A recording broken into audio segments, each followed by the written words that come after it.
This week, tech billionaire Trump supporters started flooding Miami TV with attack ads.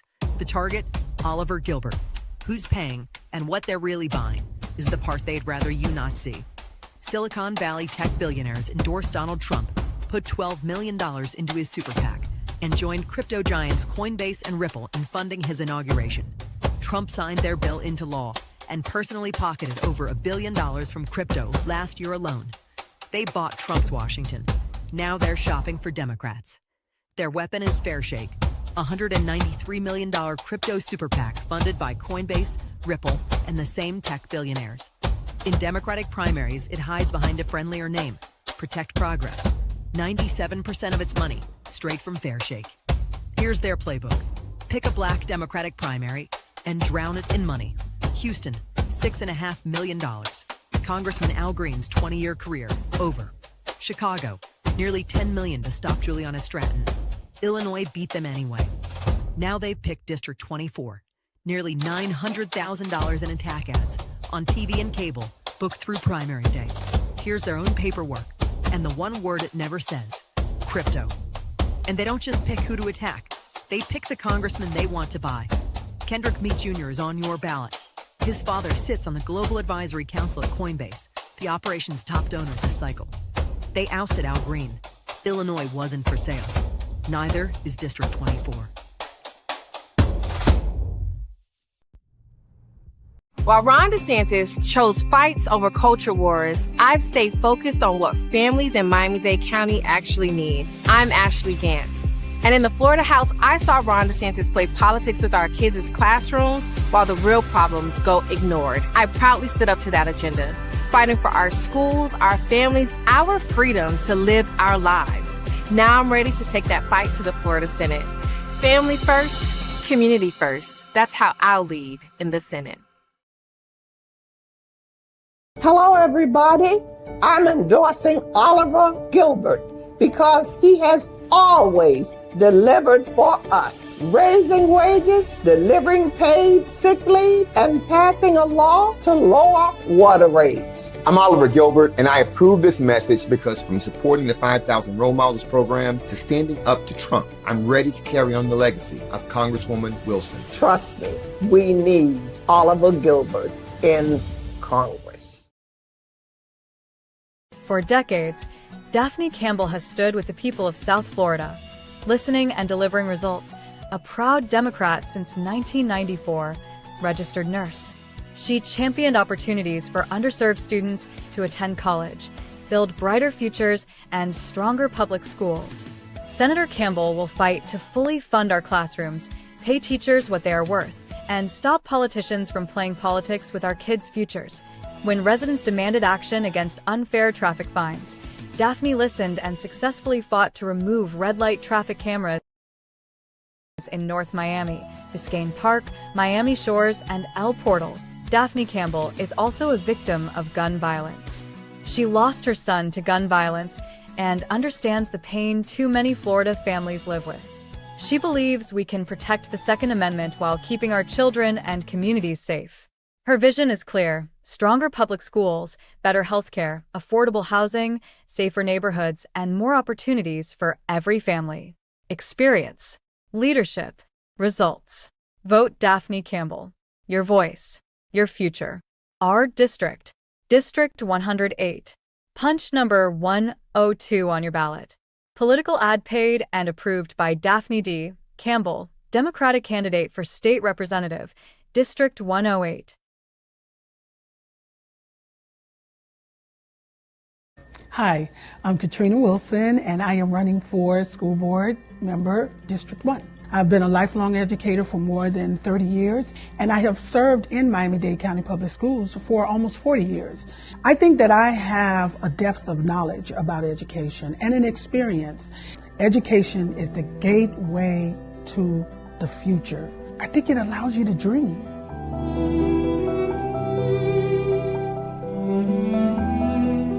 This was awesome.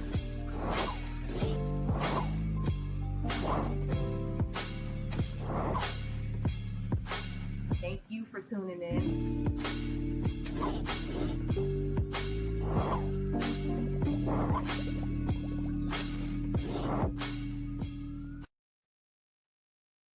What's up, Hilo News family? Welcome to another episode of the Can We Talk podcast, our show where we talk to dope people in the community. We give you the political tea and hot topics going on in and around South Florida. Guys, I'm your host, Janae Tate, and we are here for another amazing episode of the Can We Talk podcast. We have a dope guest tonight. She's a friend of the show. And we always talk to her election season. So I'm really excited to have her on tonight. I don't know if you saw the headline, but we have the Katrina Wilson in the building tonight. And she's actually one of the few people who I was able to book solo on the show. So we could really cook tonight. Okay. Of course, we always have our core questions that we ask all candidates. But you guys, look, you're in the chat. We got Katrina.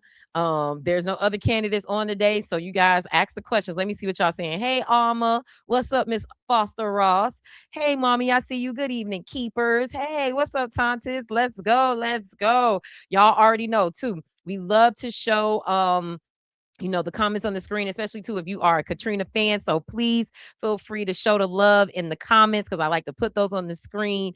Yeah, and show all of that. Before we get into the show, let's do some quick housekeeping. Y'all already know what it is. Y'all like, comment, and subscribe. That allows us with the algorithm that gets us closer to our goal of being fully monetized on YouTube and increase our monetization numbers on Facebook. So guys, like, comment, and subscribe wherever you're watching. Share the video. These are amazing resources. We do this for free. This is not a pay for play platform. I tried to interview as many people as possible. We're going to do one last show on Monday, pre-election day, just to talk about what's going on and just, everybody just talking about pre-election and what our predictions are going to be. And we have, I think, maybe one or two more interviews to do for candidates who want to get that last push for election day. But definitely want y'all to make sure y'all like, comment, and subscribe, so we could get those numbers up there, y'all. I think we could break some records. Y'all, somebody share this in the Miami-Dade County school board Facebook groups because I know they got a couple of them. Somebody share this with them, okay? But y'all, let me see what y'all saying in the chat before I bring our guest on. What's up, Philip? Good evening. Good evening. Yes, let's go, Katrina. I already know. I had to send it to you because I know you're a Katrina fan. What's up? What's up, keepers? Hey, Auntie, what's up? Yes, like and share, like and share, like and share. Guys, without further ado, I would love to welcome to the show Miss Katrina Wilson. Hey, Hey.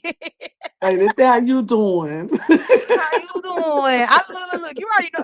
Look, in a nice way, I'm like the Miami Wendy Williams at this point.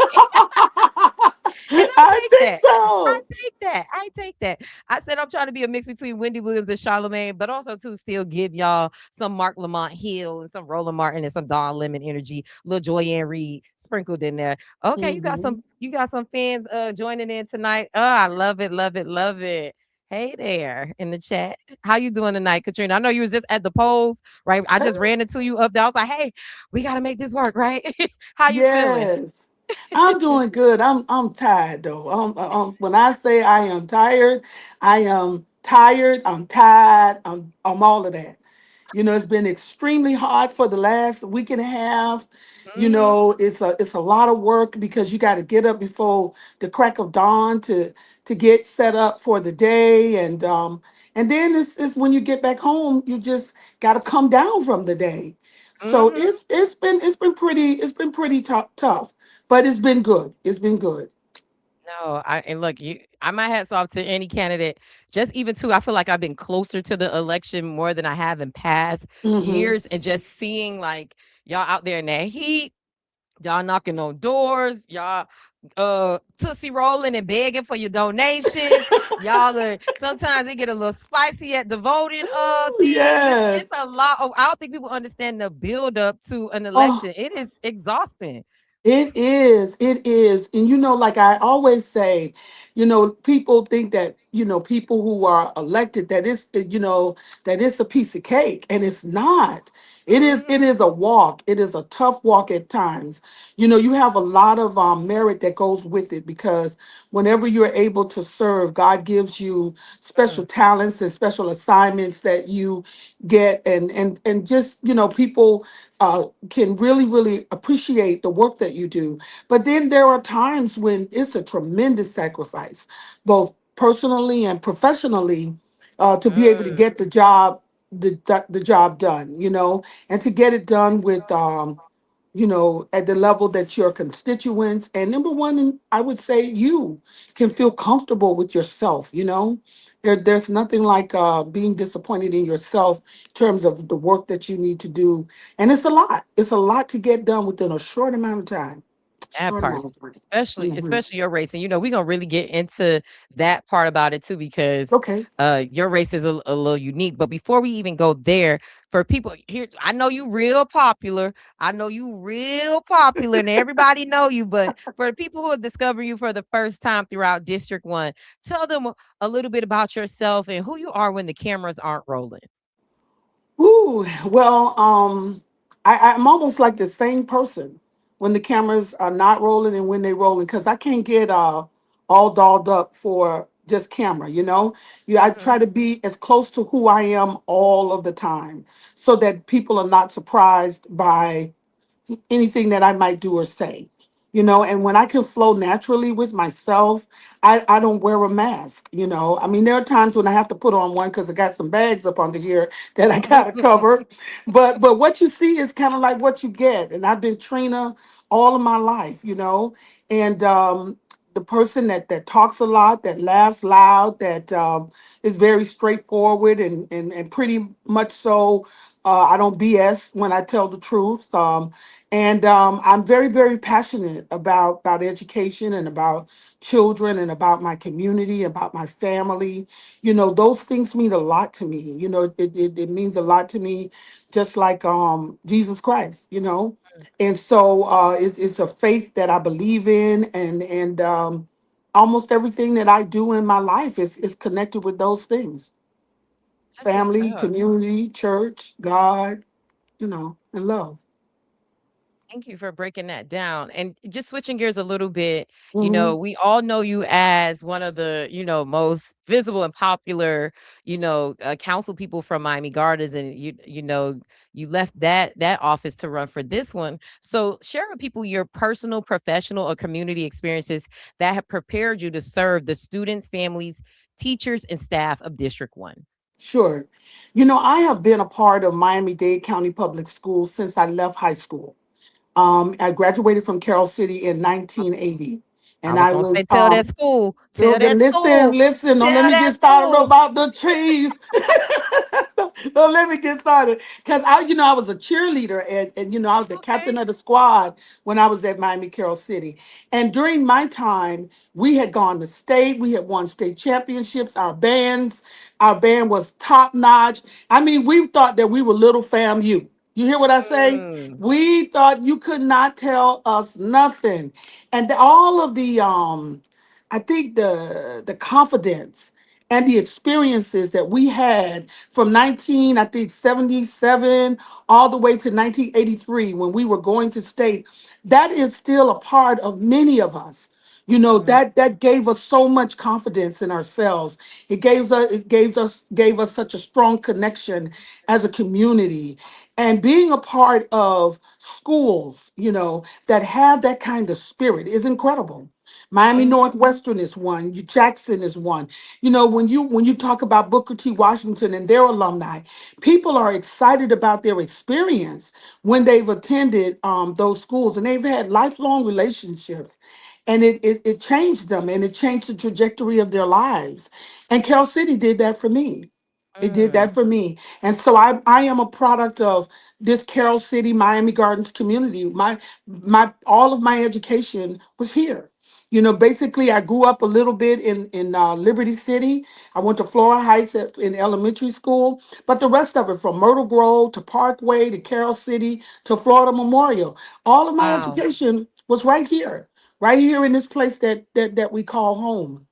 And so it's been a wonderful experience to have lived with people who I've seen become multimillionaires, whether they were entertainers, football players, businessmen, and women, people who have done incredible things in the world, all came from this place. I'm going to say it again, that we call home. And That so part. I think we are just a wonderful destination, if you will. You know, of Definitely. yeah, Miami Gardens is the It's bomb. I mean, I'm a little biased. I like you and crazy. I think when I've interviewed you before, like we've actually went to the same exact schools. I went to Murder Grove, Mhm. I went to Parkway, I went to Carroll City. I graduated from Miami Northwestern, but that same feeder pattern we definitely followed. And definitely want to just give you also to another opportunity to talk about some of your experience in the classroom and Okay, other experiences that you have too that lead you up to prepare you to serve District 1. sure. Like when I left and I started to work for Miami-Dade County Public Schools, I was a clerk. I worked Mm, in a part-time first, and then I worked in the purchasing department. And I used to do all of the requisitions and different things like that to process them for purchasing all kinds of stuff. And I learned a lot about the consumer side of the school district. You would be amazed at how much we consume and how much money we spend just running schools, just running the building. So I learned a lot about that just as a purchasing clerk. And then I was in school at Florida Memorial. I got my degree in public administration. And one day I was downtown in the building that I was working in, and I saw my principal, and that was Mr. Anthony Pariso. And he said, "What are you doing down here?" And I said, "Well, I'm working and blah blah blah blah." And I told him I had just graduated from Florida Memorial. And he said, "Well, why don't you come and teach? Why don't you come on down to Killian?" And I said, "Me? Teach? You got to be kidding." Well, I did. I went, I got my certification, and I went down to Killian and I started teaching social studies. And I will tell you, it was one of the most incredible times of my life. I was really? there. Oh man, oh man. Just I lived up north and I had never been down south really. And down south felt like a whole nother world to me. They had all of those uh, what do you call them things? Where you plant food, Oh, all of farms. the It's a lot of farms. farms. Yeah. Yeah, they Yes, had it's all of very these rural farms. down there. Yeah, I mean, it was amazing to me to see that. And I said, "Is this in Florida? This is in South Florida," because I would go to Georgia in the summers with my grandparents, but I just had never really taking a trip down there, and going down there was amazing for me. And I just learned so much. And I was young. I was only like 21, 22 years old. And it was difficult because I was only a few years older than my kids that I was Wow. teaching. So I Mhm. had to really mature, and I had to really understand how to manage dealing with kids that were bigger than you were, you know and then my principal assigned me to a lot of extracurricular activities. So I became the cheerleading sponsor there. I ran a club. I started the first Black History Month celebrations there. I wrote plays, and I mean, I just did a Wow. whole lot of things. And for 11 years, I was immersed into education. I was immersed into PTAs and advisory groups, and, working with the community in Richmond Heights, which is where those kids were coming from that I was serving. And so I learned a lot about, just working within your school community to have an impact community wide. So when you are a teacher, you're not just teaching the subject that you are instructing, you're teaching the children who will then go back into the community and apply the things that you're teaching them. And it helps them as they grow into young adults. So my kids would go, I would have them ninth, 10th grade, and in a couple of years, they were coming back from college, and they come into the classroom and they wanted to share their experiences and how high school connected to college, whether they thought they were prepared adequately or not. Some would go into vocational training. So that is what turned me on and just got me excited about education and about teaching. It was about being at the high school level and really getting an opportunity to see how much you can really impact a child's life by how you shepherd them through the process of growing and learning and becoming a young adult. Hmm. Thank you for breaking that down. And just to switch gears a little bit, on Hello News, we're all about like educating our audience on, how local government works. And so, can you explain to our audience what is the role or the job of a school board member? I think the job of a school board member is to provide oversight into how the public dollars are being spent, to be sure that the planning and development of curriculum and those things that the future holds for the kids that we educate today. See, we're not just educating them in a right now kind of way. We're educating them based on what the future says they're going to need and be able to do when they leave us. Because they have to be prepared for a world that they've got to live in, they've got to survive in, and they've got to be successful in. So, education, public education, is a critical factor in communities, even. If the schools are not good, the communities generally are not good. If the schools are strong, then the communities are generally strong. And when the communities are strong, then we start having a stronger country altogether. Mm, You that see? part. So public education is so important because it offers something um, that everybody needs, and that is a fair education. You know, when you have these inferior schools that are not creating uh, children or creating adults that are ready for the world, then we fail them. Mm, Because not being able to read or write or not having a skill, like what are our kids gonna do when they graduate high school? And believe it or not, a lot of them don't know. mm, very true. Hmm. Just switching gears a little bit, District 1 has experienced years of strong academic performance under Dr. C. Gallen's leadership, with many schools earning A grades and the district benefiting from a number of student and community initiatives. And actually, you are the only candidate that he's endorsed. And when I was saying probably, I just don't know him to endorse a lot of candidates. So that in itself is really significant. If elected, what parts of Dr. Gallen's legacy would you work to preserve? And what changes or new priorities would you bring to the district? I think that it's a no-brainer that you should stay on a winning trajectory, right? And the goal is to ensure that we don't have 1 year of no F schools.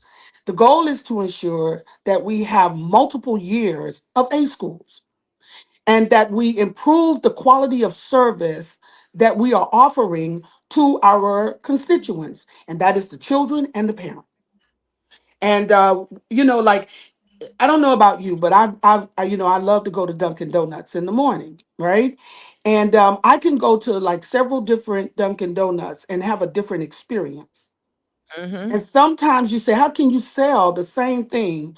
And one I hate to go to, and the other one I love to go to, right? I believe that our schools ought to be as such that it doesn't matter which one you go to, that you are being served high quality service. From the moment you get out your car, all the way until you get into the office, the way your children are treated and made to feel, the delivery of the education, the communication about what the expectations are, it should be it should be bar none. And so my intention is to continue down the road that we are on because we're on a good road. And I am going to strengthen that by ensuring that our environment is conducive for learning, that the parents and the children love to come into our schools, that we have an environment we have high expectations for our kids, and that we get it done. We get it done. It's not a us against them. It's a we. When Mm, our children are educated, we all do better. All of us get a shot in the arm, and all of us have to take responsibility.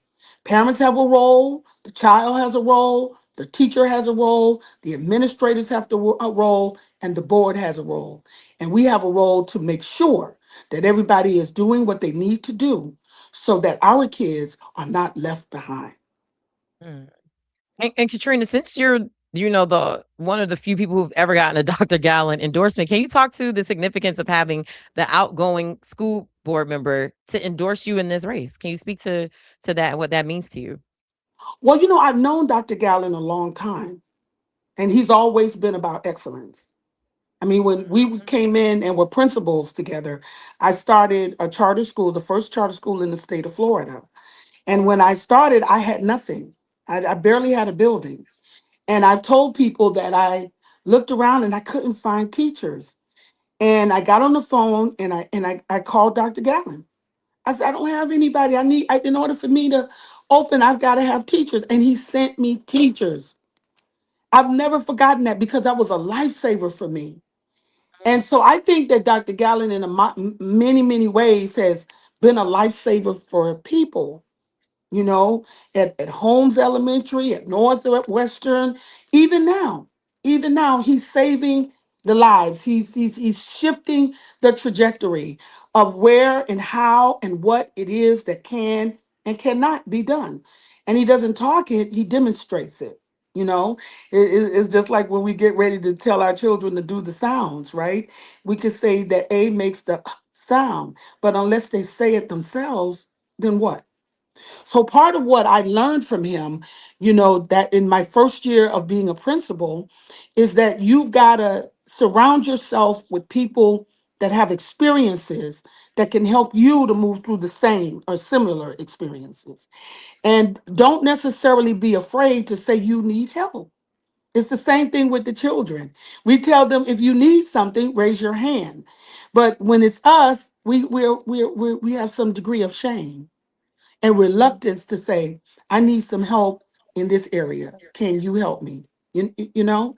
So that was a major factor in me being successful at opening my school. But it was also a very, very important thing to note about him. And that is that he continues to be someone who has insight into things far beyond what is visible. Mm. And so, because it is that way, it requires a lot of studying and analyzing, and really, really coming up with what is the root of a problem that needs to be solved. And when you find someone like that, they have an analysis of things that gives you, you know, a microscopic kind of view of how you need to address something. That makes sense? Mm-hmm. So what I'm saying is that that's how I know that continuing on this trajectory that these schools are on is very, very important because I know that it's been analyzed. I know that it's been studied. I know that it's been researched, and I know that it's been piloted. And so if we see that we are getting what it is that we need to stay the course. Mm. Thank you. My next question is Miami-Dade County Public Schools, like many districts across the country, continues to face teacher shortages and challenges recruiting and retaining educators. What strategies would you support to attract and retain high quality teachers and school employees? Well, you know, one of the things that you've got to do is create an environment that people love to come to, Mhm. right? And when you get up in the morning and you can go to work and you are not dreading it because of the place where you work, you know, sometimes you don't want to go. No, none of us want to go to work every single day. But if you, once you get there, you're good, then that's the place where you want to be. Mhm. And so I think that schools right now have to have places where teachers want to be. Because when you teach more often than not, it's because you love it. The second part of it is just getting up and going every day and being able to earn enough to take care of your family and your families and your needs. And so that's what I think is important. I think we've got to get our teachers' salaries, and not just our teachers. I don't want to say that too. You know, it's a lot of people in a school that make it successful. You know, Mhm. whether you're talking about the security guards, the custodians, you know, your office personnel, your cafeteria personnel, all of those people are critical. And I learned that as a principal myself. When we were hit by a major hurricane and I was unable to open my building, when I arrived, my staff was already there on the grounds, looking at the wires, looking at the things that were down trees and broken windows that we were experiencing. And they were equally as important to the experience that we have in a school environment as are the teachers. I don't know. Have you ever been to a school that's filthy? I have. There we go. And you said, do I want my child here? Hmm. Because when you do, it's not filthy because you don't have filth for people you love. And you Hmm. don't have filth when you love doing what you do. Hmm. So I think that the whole school community, our teachers, our custodians, everybody needs to earn a living wage that they can live with, that they can get by on and still be able to be proud and go to work every day. So I'll be looking at those salaries and I'll be trying to figure out how to bring equity in a way that I think that brings balance. My next question, I actually would love to know your views on this as being one of you said the first principal of a charter school in Florida? Was Yes. it? Wow. So school choice continues to be one of the biggest education debates in Florida. What are Yeah. your views on charter schools, private school vouchers, and school choice? How do Yeah. you believe these policies impact traditional public schools? Yeah. Um, we were talking about the Dunkin' Donuts earlier, right? Hmm. Okay. Sometimes competitions make you do what? Mm. Makes you competition breeds like makes you want to do better. It's like That's what it does. if you're doing better, it breeds That's kind of right. like innovation and That's right. excellence, right? That right there now. And so, like for me, we could take a moment and say, what opportunities do we have to be better so that we are your choice? What can they do better than what the traditional public school can do? Those are the questions that I think that we have to start asking ourselves. And what are we doing that's making us not their first choice? Mm. And it ain't, it ain't pretty. But that's okay. We can deal with it not being pretty because we can make it pretty. We can fix the drawbacks, but we're gonna have to be willing to hear the tough answers to these questions. Is it that people have decided they didn't want to be in a traditional school because they feel that they don't get service? What is it? What is our curriculum not rigorous enough? Is it not diverse enough? What is it? So we've got to look at it, and we're going to have to be willing to do some surveys. We're going to have to be willing to do some analysis so that we can begin to kind of cut away things that are stumbling blocks for us. Mm. Thank you. We've Mhm. heard concerns from educators and families that immigration enforcement and fear surrounding ICE have affected school attendance and enrollment in some communities. What impact, if any, do you believe this has had on Miami-Dade County Public Schools? And how should the district support students and families while remaining within its legal responsibilities? Those are all tough questions. This is very new to me in terms of this whole stuff with immigration, and I have not had an opportunity to really study what the federal laws are demanding that we do as it relates to that. Um, I do know and feel that public education is a major brick or cornerstone of American society. And I don't know, and I don't remember in my studies in history where when we had people that came from other countries, whether or not they were denied an education. Mm.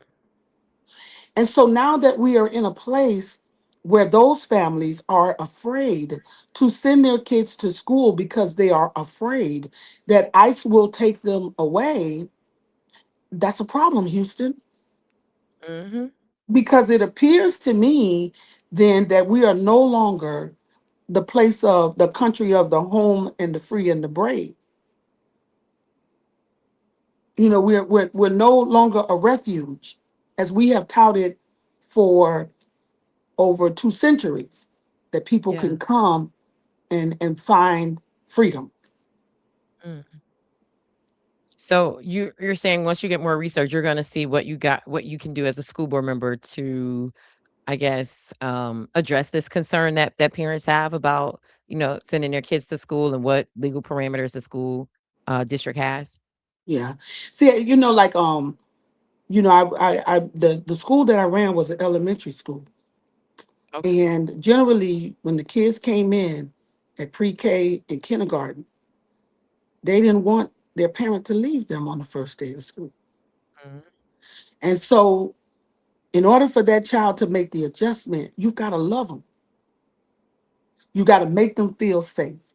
You've got to make them feel that this is a place that, and we had to be intentional about that. And so now, if you can imagine these babies coming in, and and let me tell you, because I've thought about this and it breaks my heart. There were times when my parents would pull in and they would have 3 and 4 children in the car, you know and sometimes it was sisters that were living together, and one would have two and the other one would have one, and then they got the lady down the street, and they bringing these kids to school. Now, can you imagine that ICE shows up to take those kids away, Mhm. and the other children are left trying to find them when it's time to go home? Mhm. And so it takes a lot when you're working with elementary school children to get them to trust you, to create an environment that's safe, that create an environment where they know they're cared about. And it's a tough situation. So I think that when we begin to look at ways in which, we are um, going to have to take care of these children and these families, we're going to have to really look at what the law allows and disallows and find ways around it to be able to care for these innocent children. Thank you for sharing that. Here on Hello News, we're live, and so we take questions from the audience. And so this one Okay. came in from Mr. Eartatus. Sorry if I messed up your name. But his question is, can you speak to the stability of charter schools? That school is no longer around, and it is real concern of parents that many of these schools come into our neighborhoods and leave just as quickly. So I guess he wants you to talk to, the stability of charter schools. Yeah. I think that that might be a real concern in some instances. See, you got to make sure that when any school, whether it's a charter school or any other type of school of choice, and even ourselves, that they are sustainable. We can't have kids, going into a school 1 year and 2 years, 3 years, they're gone and there's no accountability. You know, we've got to be able to set parameters that allow us to run effective schools with oversight. Now, charter schools are public schools. They're public Mhm. charter schools, and they have accountabilities and they have other kinds of things that the district provides oversight with, right? Okay. But I don't think that there should be any school that receives any public dollars that doesn't have any accountability for it. Mhm. So that's the gospel according to me. Thank you for answering our live question. What's up Mhm. to the real Chief Hall in the chat? I'm always going to say something about Carroll City. So, my next question is about enrollment. How should the school board respond to lower enrollment, and what factors do you believe are contributing to these changes? I know we spoke about ICE and how that's affecting enrollment, but what other factors do you think are contributing to low enrollment, and what factors do you believe are contributing to these changes? Well, some people are saying that the low enrollment is because people aren't having children anymore. Mm. They're not having a house full. I grew up with four, three other siblings, and today you find people with one, just with one child. I And have so 0 they're, kids. I'm 38. yeah, a lot, and people are not interested in doing it. They're not interested in having the children, and they're not interested in having them early in life because Mm. they're pursuing different things. So we've got to look at, I think, what are the trends of this generation. and whether or not, we just got to find out what's going on here because our enrollments are dropping. And I understand that some of it has to do with birth rates. Mm. So and I'm always, I've had this conversation with different people offline. It's almost like, okay, so if my generation and younger aren't having kids at that rate, but what does that do to the community schools? Like, I see Myrtle Grove. I think, is it a K through 8 now? I don't even know if it's still, open. I know Parkway is no longer, a school that's operating. So is it like, do these schools now close? Like, I'm almost like, well, what does that mean for the district and all of these buildings that they built to accommodate these populations? But now it's just like the numbers aren't there. So like what happens to these buildings and these schools, you know? I think people have ideas about what they want to do with those buildings. Some people would like to use some of the land to build housing, affordable housing for teachers and others. There are people who would like to share those facilities with other types of schools. There are many kinds of ideas out there and what ifs out there for the use of those schools. I think that what the district needs to do is commission its own study. It Mm. needs to commission a study about the use of its facilities and to determine whether or not where we're going to be in the next decade or so. Do we see a downward trend or an upward trend of people having more kids? And, you know, You know, I think it's something that we've really got to analyze and make a plan and get a strategy about what are some of the best options for us to utilize in order to deal with this issue of facilities because it's a real issue, but you need to delve deeply within it because I'm sure that when you do that, you're going to uncover some items that you hadn't foreseen. The one thing I like about doing studies is that the experts will come to you and show you exactly what the problems are because they look at them through a microscope. Hmm. They really, really do an intense analysis that helps you to get a grasp of what's really happening, you know?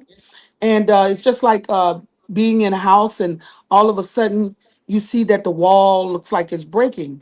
And you don't know whether or not you have a structural problem that's been caused by termites or whether it's something else. But you've got to get people out to take a look at it and be able to tell you what their analysis is of it. And then you can make some better decisions. So I don't really want to guess at, what are some of the best things for us to do. But I do want to analyze all that's on the table and then figure it out because change is in the air. And some in the comments are talking about affordability and speaking about how expensive it is to leave to Miami. You have people moving out. Do you think that Yeah. contributes to it as well? Like the low enrollment? Yeah, because I know that people are, we have a ballot that's coming out with property taxes, and there's a lot of debate about that in terms of how it's going to affect us. And when we take a look at children, I've heard a lot of my friends that are moving to Georgia, Hmm. because of this whole property tax and the cost of living here in South Florida, et cetera, et cetera, et cetera. So people are making choices and decisions that are suiting them because economically they are not finding they're not finding it to be financially suitable for them anymore. That's fair. I want to switch gears a little bit and talk about, beyond academics, students are facing challenges related to mental health, school safety, absenteeism, and preparing for colleges careers. Which of these issues would be your top priority, and what specific actions would you take to address them? The first one is absenteeism. Mm. You can't help anybody that's not there. So the question is, where are the children? Where are they? And where's the accountability of getting them to school? At the end of the day, accountability is a big old, because all of us, the parents, the schools, the teachers, the administrators, all of us have to be accountable for these children because they are our future. So we got to get on one accord to be able to deal with the issues that are there so that in some ways this can be made whole. Now, I'm going to talk about Dr. Gallen for a moment. It was tough for him to get into District 1 and pull back the rug Mm. and really say, what is going on here? And so over the years that he's been here, every time I pass a school, I notice something different about the schools. Grass cut, uh, buildings painted, um, the organization of how the kids are going in and going out, uh, updates on the performance annually, shifts in personnel in order to be able to put the right person in to deal with the body or the population. So it has come from analysis, which has led to strong decision making. And so if we are going to look at this, we can't be rash about it. We've got to be smart about how we look at what we're going to do to be able to solve these issues, because that's the only way that we're going to get another mistake. Mm. Or Miss Wilson. Mm-hmm. That Mm-hmm. part. That Mm-hmm. part. And speaking of, we mentioned Dr. Gallen, and I'm bringing this up because I know he had a financial like literacy workshop that he did at Carroll City and Northwestern. And so I'm interested to know, should students have more access to financial literacy, entrepreneurship, and life skills? If so, what would that look like? I think that financial literacy ought to be mandated. Mm, I really do. Because one of the biggest issues that we do is that we waste our money on things that are inconsequential. It has no meaning. It's just lost. If we have principles that we can begin to teach our kids to, you can spend, but you got to save. It's almost like when I was growing up, my parents would tell me, oh, yeah, you can go out, but you got to go to church too. mhm. It was not one without the other.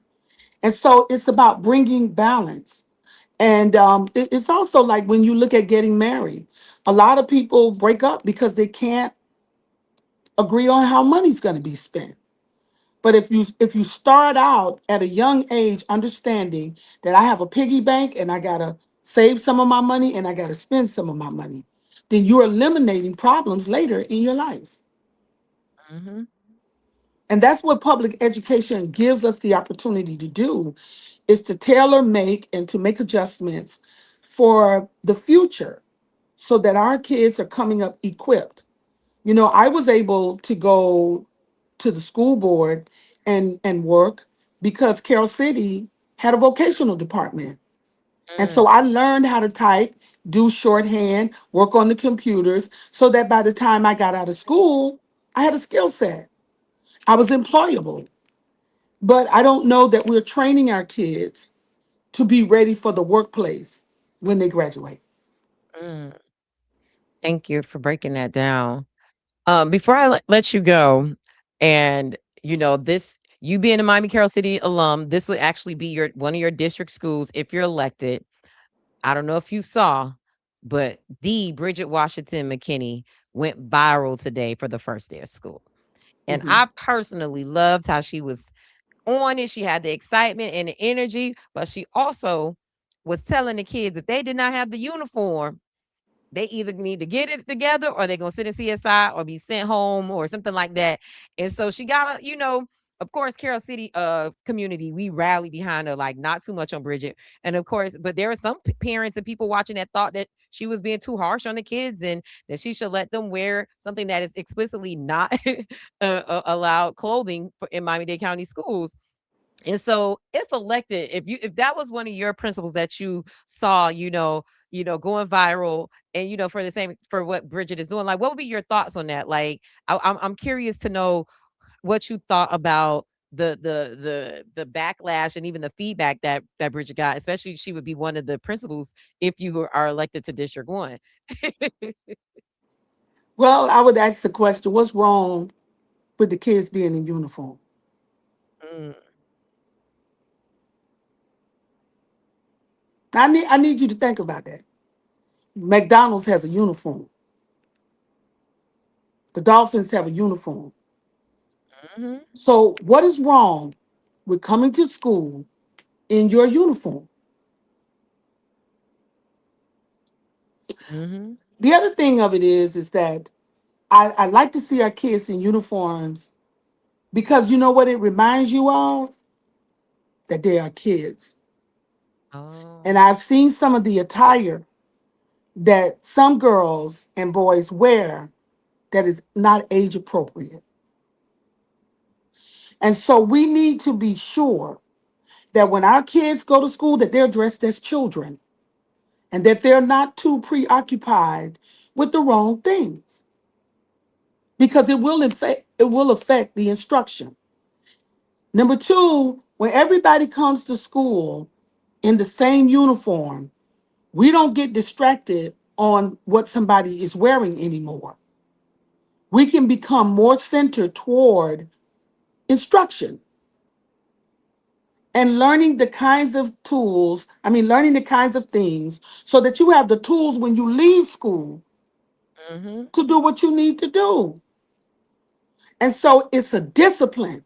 So what she's teaching them is a discipline of how to put yourself together when you're going someplace like school. Mhm. Like sometimes we go to church and people say, come as you are. No, no, don't come as you are. Not too much like you are. Okay, now, now you're talking. Because there are some places that you don't dress a certain way. And I Mhm. think that beginning to be able to teach our children that is a way that you give them a success strategy. Because when you take yourself seriously, others will too. Mm.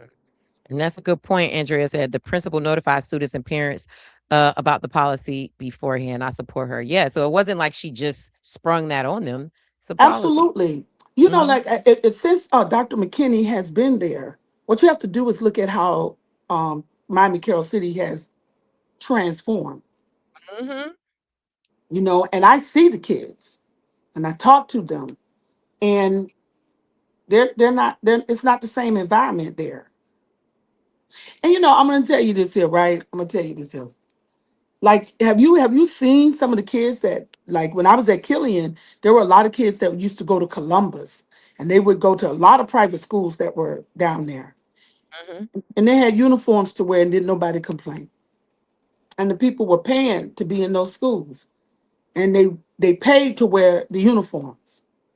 And Hmm. so when you look at this school, there's no cost. All she's saying is come in the appropriate dress. And so I don't think that there's nothing wrong with it. It just is the beginning of being disciplined. It's the beginning of preparing yourself for the workplace. It's That the part. beginning of being able to articulate yourself in an interview by the way you walk in dressed. Hmm.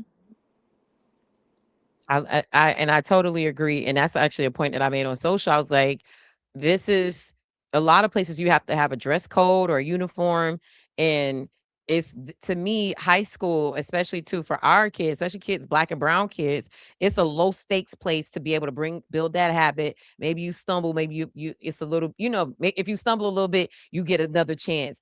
On some jobs, if you don't want to follow it, you suspend it, go home, and if you keep doing it, you could lose that job. So Because I facts, think that her being so strict about it is like teaching them that discipline to your point, but also too is preparing them for the real world. If for some of them sure. want to go into the military, they want to be in the medical profession. Like all of these are jobs. Police, fire. Like they wear uniforms. You cannot go in there, and if Mm-mm. you can't have nothing out of place either. Because I think, I was watching a video and it's like some of the kids maybe had the hoodie that they weren't supposed to wear. It's like you can't adjust your uniform at your job. And to me, she's just helping them build that muscle for the workplace, especially too. These are high school kids who will be going out into the world. in a couple of years. So definitely just wanted to know your thoughts on it. And I totally agree with what you're saying. And I see the chief community alumni all over the country was like, we stand with Bridget because one, her love for the community and the kids are there. And two, she's just teaching them something that all of us grown people already know. You gotta That's a abide by fact. rules. You gotta abide by rules. Like that's just what it Well, you is. know what? I'll tell you this, right?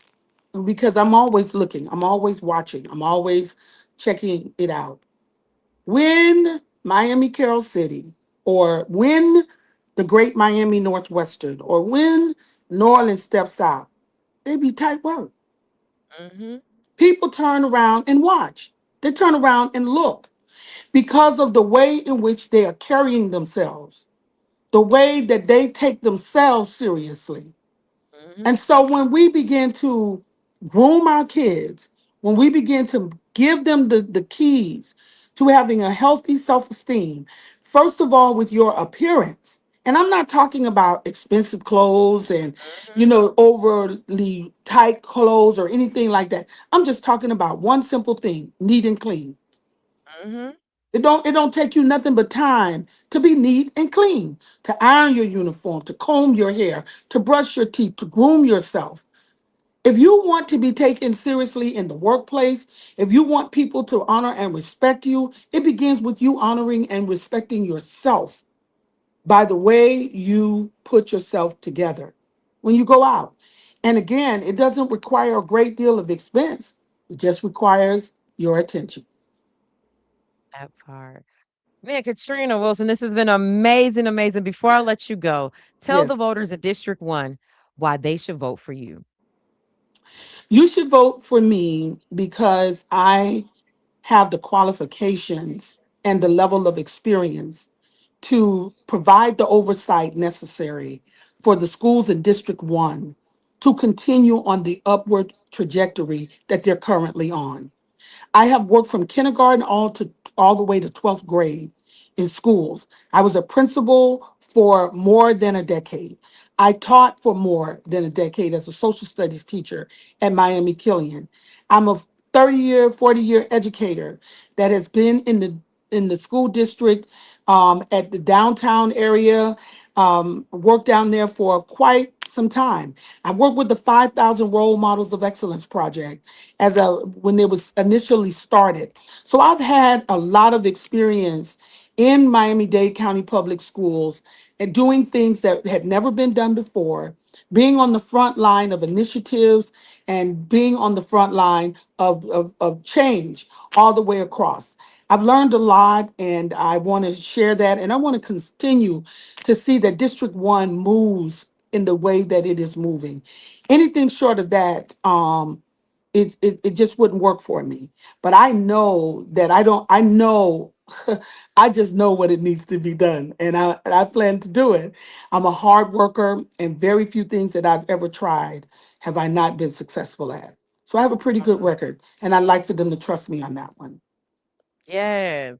Come on, y'all. Let's give Katrina some fire, some orange or black if you achieve in the chat. Let's give her some energy in the chat. Katrina, let people know how they can connect with you, your website, your social media. I don't know if they can still donate. I don't know what the deadlines are for that. If you still need volunteers, like just give them a last little one, two, a little shout out before Okay, we all go. right. So you can reach me at Win with Wilson. It's www.win with Wilson. You can, if you would like to volunteer, if you would like to make a donation, feel free to go to my website. I'm always available, and you can always email me at k.wilson0313 at gmail.com. That's k.wilson0313 at gmail.com. Love it. And I am putting your website link in the chat. I see some orange and black in the chat. There's definitely always going to be some Chiefs watching. Yeah, they be on the scene. Love it, love it, love it. Thank you so much, Katrina. I understand this is you were out there and the fact that you saw the value in coming on local Black owned media, you always support High Low News. You always make sure that we have access to your events at the city. I'm excited to see if you get elected, what that will look like, if you get to the school board. But just also to just thank you for just being a public person who supports local Black owned media. Also, to people know the last couple of weeks we've been running your ad as well. And not that there's any preferential treatment at all, right? And we don't do pay for play, but to me, I just want people to understand the significance of someone who supports a local platform, right? And so I just want to give you your flowers and your kudos for that. If you're looking at the screen, winwithkatrinawilson.com is on there. Check her out. You can find her social media pages as well. And just thank you again, Katrina. God bless you, and may the best person win. Thank you so much. Thank you so very, very much. I love you and I love your show. I Thank love your you. show. Yes, Thank yes, you. yes. Love you too, girl. And look, I already know you talk. Just you. I already know you want to go lay down, kick your feet up, and get under them covers. Ooh, let me tell you something. Let me tell you something. But you know what? I'll tell you, it's worth it. It's worth it. Mm, For the children, for our future, it's worth it. that Yeah. part. Hmm. Katrina Wilson, everybody. Thank you so much for joining the show. It's my pleasure. And I love you, man. Okay? We'll talk. Good Okay. night. Good night. Good She night, cried. everybody. Man, I already knew Katrina was gonna bring it. I knew it. Just good energy. She gave me like, cause I feel like in a different lifetime, Katrina was a preacher or something. She gave me prophetess Katrina Wilson vibe. She gave me first lady pastor. Like she give y'all that type of energy. Like you could tell that she was an educator, cause like especially good educators, they make you believe in yourself, right? That you be feeling like I could conquer the world because Principal Wilson believed in me. Like she definitely has that vibe, right?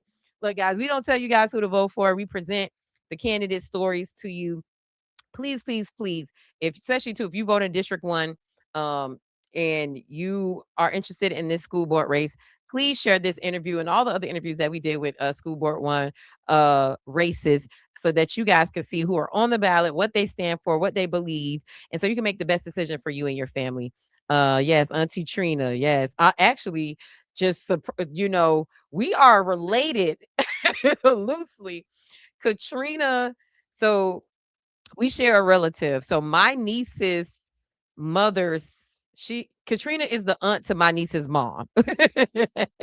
But my I'm of course that's my brother's daughter. So his mom and her mom and I are not sisters, but it's just very, very ironic. You know how Miami's so small, everybody be related to each other in some type of way, or connected, or your mama went to school with this person and your granddaddy went to school with that one, or they worked, or they this cousin. So just very, very interesting fun fact that me and Katrina are loosely related, right? But thank y'all so much for coming on tonight. Look, on Monday we're going to do a pre-election show. We'll have maybe one more candidate who want to come on and talk to y'all if y'all vote in election day. So that'll be cool. And we're going to actually run an interview with Satin. She is running for one of the state rep seats, Satin 5. So we're going to do that. I wanted to come on and talk with y'all. Auntie, Auntie tired, man. I ran out of steam. I was supposed to go to Atlanta too. I actually saw a flight and a rental, and I just didn't have it in me. And honestly, even the other guest that was supposed to come on tonight, with him, rescheduling for Monday. Um, and I think I guess I could say it because I think we confirmed it's gonna be Erebor Iguodaro. He's running for actually school board District 1. So that would have been an interesting show tonight. But them just splitting it up for me just made my energy a little bit more. And then also too, we get to have a little bit more a longer conversation. So he'll more than likely he'll be the only guest on Monday too. But thank you so much, Philip Glenn. Y'all, this has been a labor of love, but it was something too. So let me just tell y'all real quick. So I didn't realize, and Katrina helped me realize that the polls close at 7 and the show was supposed to start at 7, y'all. So y'all saw tonight we started kind of late. We started at 8:30. And so I'm like, oh man, like I'm not gonna be able to get them. And I was like, maybe can we reschedule? But I felt bad because actually those two candidates I had to reschedule a couple of weeks ago because I was on deadline for a grant and I couldn't, get the time away. So I ran up to the polls real quick. If y'all know me, from my story on Sunday, I will run up to them poles at North Dade real quick. I don't live too far from there, but so I ran up to the polls because I knew her and I kind of figured, Iguodara wasn't answering her, but I'm like, dang, they're campaigning. I get it, right? So I ran up to the polls. I'm like, okay, let me bring my tripod and my phone. And maybe if they want to do something real quick, I can figure out something for social media if we can't make today or, Monday work. And so I'm like, Katrina, I'm here. Like, what do you want to do? I'm like, she's like, first of all, I'm not getting on this camera without no makeup. I've been out here sweaty all day getting these. She's like, I appreciate it. She said, how about this? We play it by ear and later tonight could work. Like we'll do the interview. And I was like, okay, we can make that work. And so I ran over to Iguodara and I'm like, hey, if you want to do something for social real quick, or you want to reschedule, or you want to come on later. And he was like, well, when are you going live again? I was like, on Monday. He's like, okay, let's try to do Monday. So I was like, okay, okay, okay. So I went all the way up there, just letting them know like how serious I was, because I want the candidates, especially people that I had to reschedule.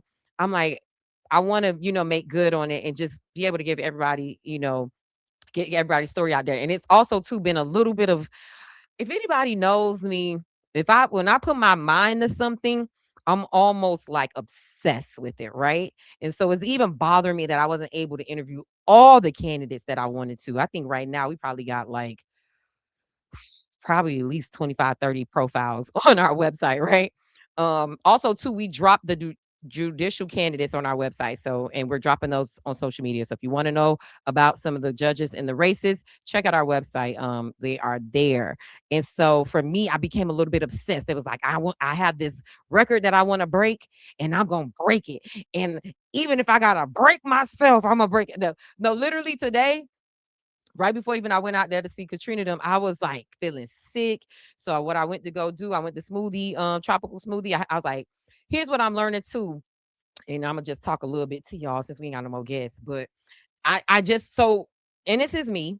I was going so hard. I'm waking up at maybe like every day between 6 and 7 and going to bed at like midnight. And I'm like doing the show, coming down from the show, checking emails, doing admin stuff before the show. So like my days have been like really long days especially since we started doing the candidate interviews, right? And doing the podcast.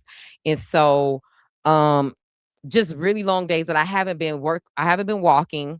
And that's like as much as I do as a workout right now, right? And then I haven't been eating vegetables. Like I have not been eating healthy like I should. And so going that hard and not giving my body the fuel definitely made me feel like I literally crashed today. Like I was up, of course, doing emails and working. And then at some point I just couldn't like go no more. And I was feeling weak and dizzy. And also too, if anybody knows me, if my admin Tamila is watching, she always sometimes got to remind me, please eat. And so definitely forgot to eat. Started feeling real weak. I was about to go to the National Association for Black Journalists conference this weekend. So there's like, it goes from, Tuesday of this week to Sunday or Saturday. So I was like, oh, I could catch the last 2 days. I could fly in, Friday morning, go to Atlanta, fool la la with all of the beautiful people in Atlanta, right? And see my Black journalists and be around my tribe. And then just the thought of going in Atlanta airport and just being so low in energy, I was like, I don't got it in me. So I do feel a little bit better now that I've, got me some vegetables, got my smoothie, I got me an acai bowl too. So I'm gonna eat that for dinner and take my vitamins, my green vitamins. Shout out to my best friend JJ who got me on these, turned me on to these multi-vitamins from Whole Foods. And I'm feeling a little bit better. I feel my energy coming back and I'm gonna go walking and do some stuff, over the weekend. But yeah, I went so hard just trying to make sure I got all these candidate interviews, and which I don't understand too is like it takes a lot of energy to, even though I'm just here in my living room, but it takes a lot. I'm doing run the shows, it's reviewing questions, booking the guests, making our promo graphics. It's just a lot of energy that goes into it. And right now I'm producing the show by myself. And so I just ran out of steam. I ran out of steam.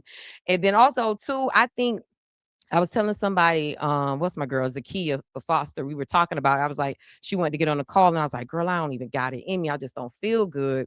And so we were talking about that. And I was like, you know what? I think too, the negativity of the ads and the attacks and the negative, nasty, ugly people inside and out, ugly people, ugly. The most ugliest people I ever seen in my life. They the ugliest people that don't came out the ugliest person I don't seen in my life, inside and out, just evil, vile, nasty messages, right?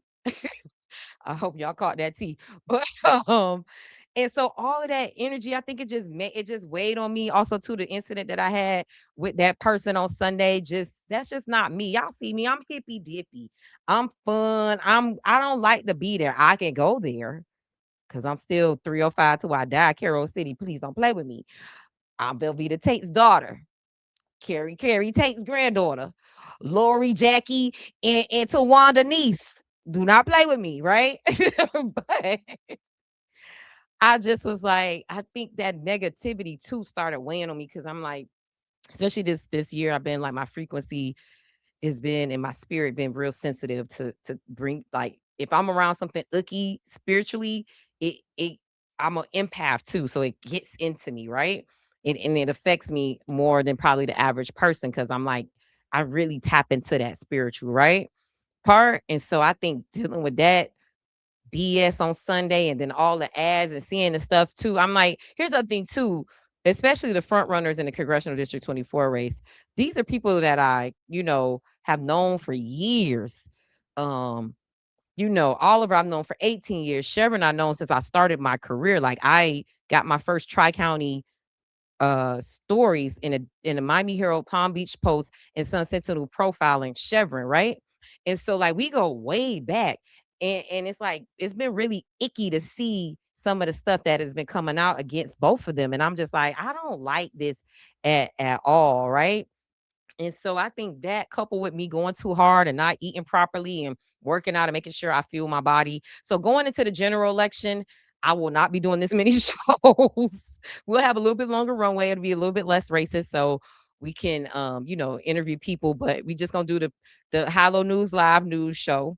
I want to do that too. I really like doing that. We're gonna do our Roland Martin, Don Lemon style show with segments and different things that we could do. And then I'll do my podcast where we can talk about hot topics and I can, Kiki and Cabbage Patch with y'all over here and make jokes and talk about give commentary on what's going on. But yeah, man.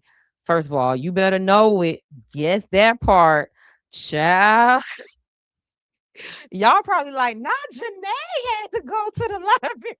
I know my family was like, she must have pissed Janae, y'all. Because that is not me. Okay. And like, not normally, but I've been pushed to the max sometimes, but I know how to I know how to bring myself back. And let's be clear, I watched Scared Straight as a kid. I am definitely terrified of going to prison or jail. I am there. That is a phobia. I have nightmares about being in jail. So I always know how to go just close enough to the line to not get arrested. And one day, maybe after the election, I'll tell y'all. When I get my energy back up, I will tell y'all exactly what started that, how that went, and how we got there, and what I learned. I know. I knew not to. Here's the other thing. I knew not to go with nobody. Anybody else that I would have went with, the way we would have, the way we would have jumped on that dragon lady, that dragon man, child, they would have been like, child, they would have been like, the pretty women is over there beating up this really ugly lady. She don't even know. I was like, I gotta go by myself because I know I'm gonna be able to de-escalate it, right? And she better be glad my auntie don't even live in Miami no more. Cause it was just certain people that I knew not to call up there. Cause the way she was so disrespectful and out of hand and unwarranted to me that it was just certain people that I knew that I should just not call and let them even know that I'm up here. Like my mama texted me, she's like, "Where you at?" I said, "I'm leaving the library." She said, "Wait, what?" I said, "Yeah, I came up here. I had to handle that." Also, too, I'm big 38, right? I'm real grown now. So I was like, okay, if I have an issue, I'm gonna handle it myself, right? And I've learned too, just over the years of like involving friends and family in certain situations. So I was like, if I'm gonna go down, If I'm gonna go down by myself. Now it is one person, and thank goodness he wasn't. Well, two people. Thank goodness they weren't in town either. Because if my best friends with their name start with a J and start with a C, we we go there with it, right? And I was like, good thing they ain't here either, because they would have been like, oh, we finna roll this lady down the street like a tire. So, but it never should ever come to that, especially for no election. I just kind of calling me the B word for no reason, calling me a sloth and slow. She better, she better, and she ain't from down. People who not from the South don't know. I heard she from up north, the Northeast, maybe New York or Jersey or something like that. She don't know how we get down. There's a code we live by. She it's a code we live by. Okay. We don't do that disrespect. We don't do that playing. We don't do all that talking. It's like, oh, you took it there. I said, we're gonna have a middle passage experience, okay? But yeah, I'll give y'all all the details one day when I get my energy up, because it started from way from Facebook and it got to in person. And let's just be clear. That lady was scared. That lady, because she's shorter than me and smaller than me. So she probably like, oh God, who is this? She probably was like, uh, oh God. Like, also too, y'all see me on here laughing, key. This was not my face. I saw one of the candidates. He said, I saw you out here in your yoga clothes with your ponytail, walking with intention. He said, oh, Janae is pissed off. He was like, I didn't even know it had even gotten that bad. Y'all, if anybody used to go up to the library at the for early release, if you went to, I think Kara City and Parkway definitely used to come up to the library, and they used to be fighting out there. She don't even know, in my mind, that's a place to fight. People used to walk up to that library and be beating people up in that parking lot. The way she almost sent me to 7th grade, 8th grade. Now, I ain't never fight nobody up there, okay? But she almost but I know that place for that, right? So it's very, very, I can laugh about it now, but child, didn't they say 38? I was 68 hot. I was hot because I just kind of felt like, how dare you? And let's also be clear, just a few days before that, if anybody go look on her page, she got pictures of me and like, oh, Hello News is this and Janae is this. So I didn't even want to take a picture with her. She came up to me and she kind of like forced you into these pictures, right? So everybody who take a picture with her is kind of like forced, because especially if you know who it is like, I don't want to take this picture, but she's, we already see she kind of unstable and nobody want to go back and forth with her. So you just kind of like forced to take the picture. And then a few days after that, she put me on a video and I was like, hey, whatever. So it's like, it forces you to do that. So I'm like, girl, you're really a fan. Mister, you're really a fan. I think she's non-gender conforming. She could be man or woman. He or she could be either one of those, right? And so, and if you a man, then let me have my brother come beat you up. But let me have my best friends, my gay best friends come beat you down. But it's never about violence, y'all. These are just jokes, right? But all of that to say is like, she just took it to a very ugly place. And just a few days before that, it was all up my butt, calling me Janae this, Janae that. And it's just, to me, when people are unstable like that, it's like, it's best to keep your distance. So like I told everybody, I learned my lesson. I would never do that again, right? Never put myself in a position to, be taken there and be putting that energy to lose stuff, whatever. But it was just something in that moment where I was just like, I got to let her know how I feel, where I'm coming from, baby girl. And let's be clear, I saw her today. She ain't gonna say nothing to me. She kept it moving. Definitely stud her down. Let me see what you finna do. Where you going at? Where you walking to? Because you're not finna bring that over here to me today. It will be another middle passage experience. She kept it real quiet. Didn't come over. She kept it moving. I know she been talking crap. Oh, Janae, this to that. Girl, no, you was real scared. Ran right to the police. Ran right to the police on me. We don't do that in Miami. We don't be police. We we handle our situation. Either we're gonna talk it through or bump it through, and we leave it between us. We don't go running to the police because we having a disagreement, especially if you're something that you starting, right? So all of that to say is that energy definitely probably made me feel sick because just look at her face, like very much not a person who I think is in their right faculties all the time. And people like that, you just don't let them. You don't let them get to you. Well, she did, but not really. I'm. Did she? I don't even like the word to say she got to me. I feel like this is how I feel. There's just certain people that I feel like you don't even got the right nerve. We ain't even on the same frequency. How dare you? You know, how dare you even come at me like that? Like you super, super low level. Like,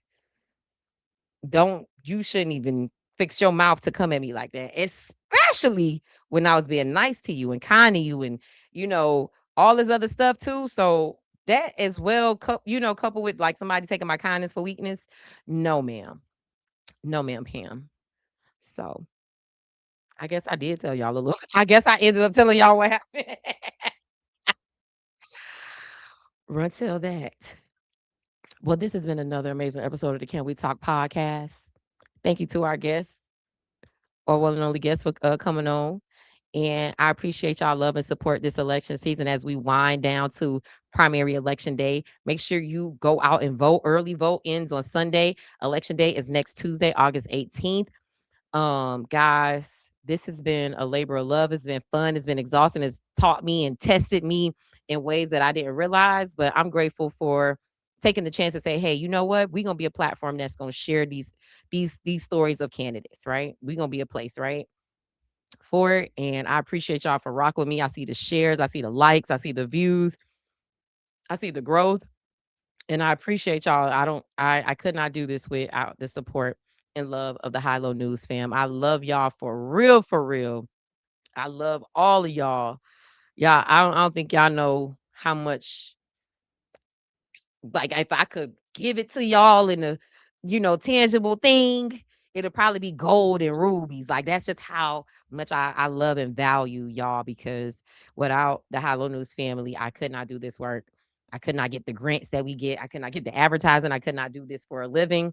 And but this work matters to me, to tell our stories in a respectful way, in an authentic way, in an unapologetic way, to provide platforms for people that may not be able to have a platform. And yeah, this work is special to me. And so sometimes I be feeling like giving up. I ain't gonna lie to y'all. Today I was this close. Today I was this close. When I started feeling sick, I was about to say, F this.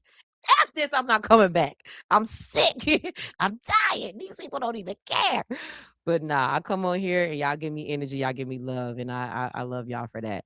Thank y'all. I see you, Misha, Philip, Mommy in the chat, everybody, Tontis, Andrea. I love y'all, love y'all. Keepers, Tony, Terry, Tony, Auntie Lori, I Braid, and everybody else, Miss Alma, and whoever else is watching out there in YouTube land and Facebook land. I will see y'all next week. We may have well, I'll see y'all next week. And yeah, go check out our website. We got a lot of great content on there. A voter guide just dropped, a comparison voter guide for District 24. We did about 7 profiles on judicial candidates as well. And so y'all go check out the website, HighLowNewsMiami.com, and go get your life and figure out who you want to vote for. They telling their stories. Get you some self-care. Enjoy the show, my star. Love you, Dan. Love you more, Auntie. Y'all, look, just keep it on. We got to pay some bills. We got people running for office who bought this time. So y'all watch what the people got to say. Hi, I'm Katrina Wilson, and I am running for school board member, District 1. I've been a lifelong educator for more than 30 years, and I have served in Miami-Dade County Public Schools for almost 40 years. I think that I have a depth of knowledge about education and an experience. Education is the gateway to the future. I think it allows you to dream. While Ron DeSantis chose fights over culture wars, I've stayed focused on what families in Miami-Dade County actually need. I'm Ashley Gant. And in the Florida House, I saw Ron DeSantis play politics with our kids' classrooms while the real problems go ignored. I proudly stood up to that agenda, fighting for our schools, our families, our freedom to live our lives. Now I'm ready to take that fight to the Florida Senate. Family first, community first. That's how I'll lead in the Senate. Hello, everybody. I'm endorsing Oliver Gilbert because he has always delivered for us, raising wages, delivering paid sick leave, and passing a law to lower water rates. I'm Oliver Gilbert, and I approve this message because from supporting the 5,000 Role Models program to standing up to Trump, I'm ready to carry on the legacy of Congresswoman Wilson. Trust me, we need Oliver Gilbert in Congress. For decades, Daphne Campbell has stood with the people of South Florida, listening and delivering results. A proud Democrat since 1994, registered nurse. She championed opportunities for underserved students to attend college, build brighter futures, and stronger public schools. Senator Campbell will fight to fully fund our classrooms, pay teachers what they are worth, and stop politicians from playing politics with our kids' futures. When residents demanded action against unfair traffic fines, Daphne listened and successfully fought to remove red light traffic cameras in North Miami, Biscayne Park, Miami Shores, and El Portal. Daphne Campbell is also a victim of gun violence. She lost her son to gun violence and understands the pain too many Florida families live with. She believes we can protect the Second Amendment while keeping our children and communities safe. Her vision is clear: stronger public schools, better healthcare, affordable housing, safer neighborhoods, and more opportunities for every family. Experience, leadership, results. Vote Daphne Campbell. Your voice, your future. Our district, District 108. Punch number 102 on your ballot. Political ad paid and approved by Daphne D. Campbell, Democratic candidate for State Representative, District 108. This week, tech billionaire Trump supporters started flooding Miami TV with attack ads. The target, Oliver Gilbert. Who's paying and what they're really buying is the part they'd rather you not see. Silicon Valley tech billionaires endorsed Donald Trump, put $12 million into his super PAC, and joined crypto giants Coinbase and Ripple in funding his inauguration. Trump signed their bill into law and personally pocketed over $1 billion from crypto last year alone. They bought Trump's Washington. Now they're shopping for Democrats. Their weapon is Fairshake, a $193 million crypto super PAC funded by Coinbase, Ripple, and the same tech billionaires. In Democratic primaries, it hides behind a friendlier name, Protect Progress. 97% of its money, straight from Fairshake. Here's their playbook. Pick a black Democratic primary and drown it in money. Houston, $6.5 million. Congressman Al Green's 20-year career, over. Chicago, nearly $10 million to stop Juliana Stratton. Illinois beat them anyway. Now they've picked District 24, nearly $900,000 in attack ads on TV and cable, booked through primary day. Here's their own paperwork, and the one word it never says, crypto. And they don't just pick who to attack. They pick the congressman they want to buy. Kendrick Meat Jr. is on your ballot. His father sits on the Global Advisory Council at Coinbase, the operation's top donor this cycle. They ousted Al Green. Illinois wasn't for sale. Neither is District 24.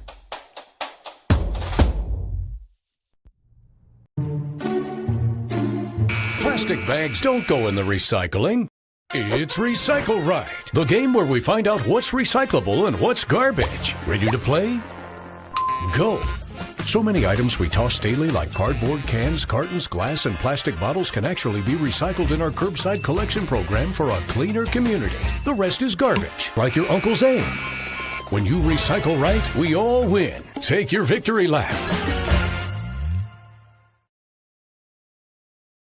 Every drop has a purpose. It nurtures more than just our gardens. Protect what connects us. Conserve what sustains us. Because water is life.